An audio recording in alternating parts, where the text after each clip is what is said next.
Greetings, ladies and gents. I know it's been a while and I'm sorry, I just really didn't have much to update, and I did not want to update my roller coaster mindset, so I just decided it would just be best not to do an update until I had something viable to update. Okay, so let's get started.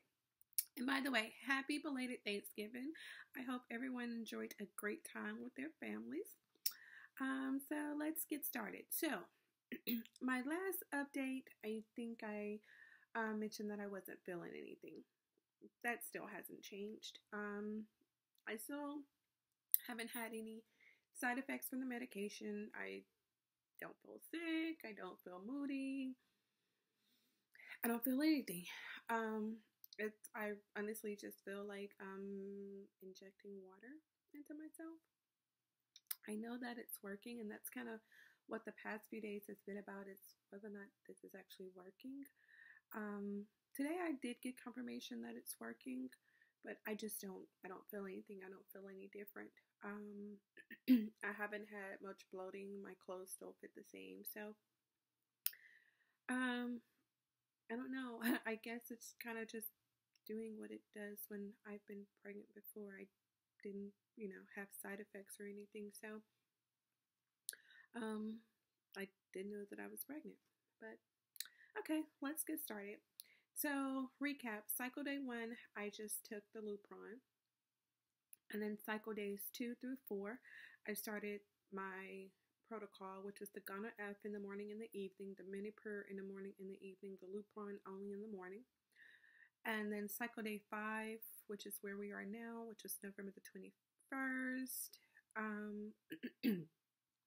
I started to feel like I was having cramps, but then not really cramps. It was just really, really light. So I think that was from my cycle, because it kind of happened and then it went away.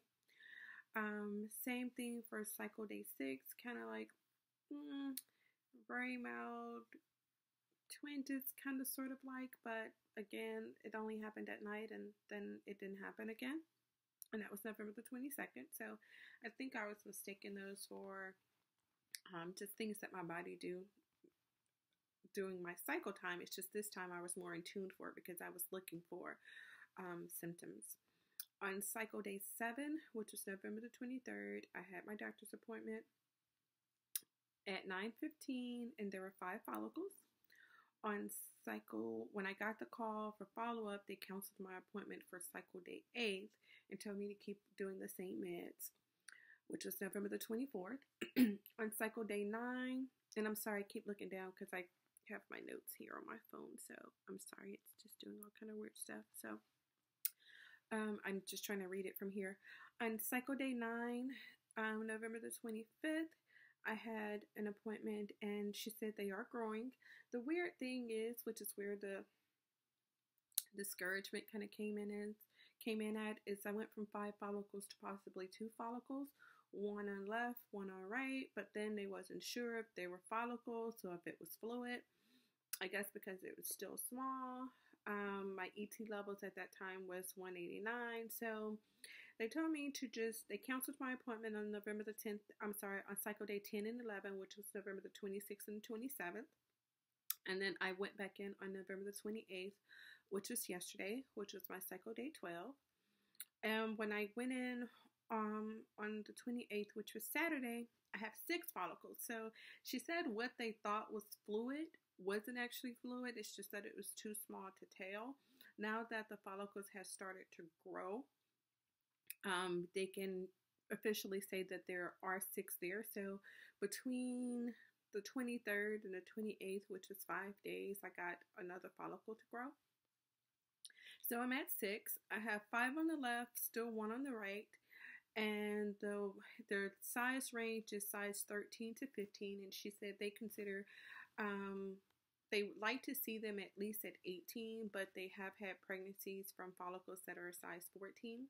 So Friday, cycle day 12 was supposed to be the last day of my protocol. They did go ahead and extend my protocol since I'm not doing a transfer right now. She said that she told me on the 25th that I did have the ability to stem longer than the 12 days they had set, because I wasn't doing a transfer right away. So they extended my protocol another 3 days. So I will stay on the same medications. So just again, to go back, I'm sorry, the sizes range from 13 to 15. My E2 levels went to 483. They were 189 on the 25th. So they are increasing. She told me to stay on the same dosages of everything. I have an appointment on Monday morning at 8:40, which is cycle day 15 in December the 1st. That is, on that Monday, I will be completely out of medication. So she said I asked her if I needed to order more. She said, don't worry about ordering more because she's probably going to have me to trigger on Monday night. So trigger on Monday night and then do a retrieval on Wednesday morning currently is the plan. So I just wanted to kind of update you guys. I know I have not been on because, like I say, it was a roller coaster. My appointments was canceled. I didn't kind of know what was going on. So I wanted to do an update when I had a bigger picture and when I wasn't so mind-boggled about what my body was doing. Prescriptions that she gave me today was the dicycline.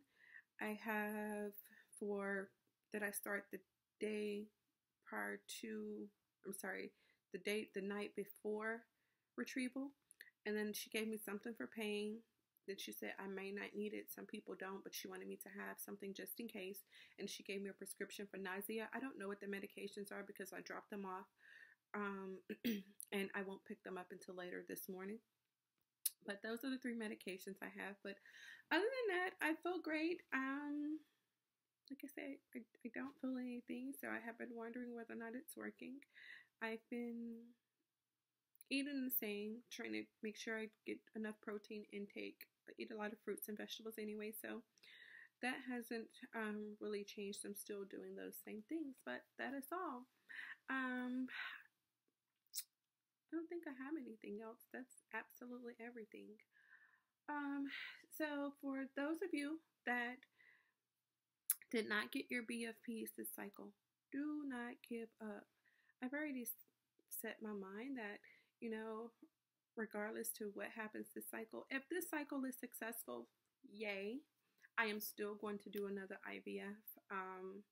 Me and hubby talked, if all 6 eggs make it to freeze and if all 6 eggs make it to thaw, we are going to do IVF a total of 3 times. We're going to do one every year, stair-stepped, but oh well. We're going to do one every year. If we do one every year, then our kids would approximately be about 19 to 20 months apart. So that's the plan. So only thing I say is don't give up, regardless to what your results are. Sometimes our results are what we want them to be. Sometimes they're not what we want them to be for particular reasons. We pray to, for things to work out, for us to have healthy babies, etc., etc. And if God sees sometimes that that's not happening, and that's what you prayed and you've asked Him for, then we have to trust that if He does not make something happen for us at that moment, it's because He's trying to make sure that the prayer that we prayed to Him for a healthy baby, etc., etc., actually takes place and actually come to light. That's just my positive way of looking at it. Even the past few days when I was going through my mess, I had prayed because I possibly was not going to get to go and see hubby this week if things had have went perfect. So I prayed to God that I, would at least be able to go see him, spend some time with him, because if I didn't see him this week, it would be, a little bit before I was able to do so. So when things wasn't happening the way that I want to, I had to take a back seat and I said, how can I pray and ask God for a healthy pregnancy, a successful IVF journey, to be able to still, go and spend time with hubby and things of that nature, and then get upset by the way that he does it? I can't. Who am I to ask him for something and then question how he gives it to me? So when I went to my appointment on Saturday, I was like, oh my God. He gave me what I want. Okay. And then he gave me an extra baby. We went from 5 to possibly 0 to now 6. how can I question that? So that's all. I just want you to stay encouraged. For those that have gotten their BFPs, congratulations. I'm so happy for you. I wish you a lot of success, healthy full-term pregnancies, healthy babies. I just wish you the absolute best. For those of you that are just starting your journey or in the midst of your journey or in the midst of stimming, stay encouraged. If the medicine feels like it isn't working, don't get so down in the dumps. Don't stress about it. Have an outlet. Have someone that you can talk to. I really encourage that. Treva 10 actually helped me through some of that because I was feeling discouraged, and she was my cheerleader. So it's so good to build a relationship with someone within the community that you can always go to and you can have a conversation with, who understands, because we can talk to sisters, brothers, mothers, spouses, whomever. But if those are individuals who's not gone through this experience, it's really hard for them to relate. What's big to you may be small to them because they can't relate. So find somebody in this community, sock buddy, phone buddy, text buddy, whatever buddy, that you can actually have a conversation with and you can go to. God's Miracle Receipts. I looked at a lot of her videos. Again, when I find myself getting discouraged, I do go and look at her videos because her AMH level was low, just like mine's. It's low. It's 0.37. And she said today that for 0.37, my body is doing very good. But I look at those instances for encouragement because she did still have a very positive pregnancy after all of that. So I go and find things to encourage me, and I encourage you to do the same. For those of you that are thinking about having kids and watching our videos in advance like I did before I started this process, comment, like, subscribe, ask questions. That's what we're all here for. That's why we're all recording our journeys. Well, sorry, this video is getting long. It's 12 minutes. So, okay, bye. Stay bundled up, stay warm, stay encouraged. Blessings, love, hugs, kisses, and baby dust. Mwah.